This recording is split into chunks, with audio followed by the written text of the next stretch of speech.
Етене жақын адамдарың тәніне жан дертін сезінгенде, әлемі шытынап күйрегенде, сенің жай ғана үндемей сөзін тыңдағаның ғажайыпқа есік ашады. Бірге жыла, бірігіп үндеме.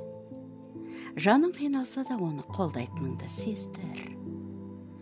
Осы өмірде өзінің орнын табуға көмектес. Ақылды жауап айтып жүректі қинама. Өзіңді ұсын. Ақыл көсіп өмірді сүруді үйретпе. Сынама, қорлама.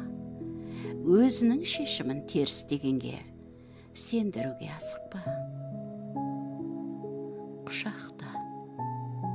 Жер бетінде жалғыз қалғандай болмасын.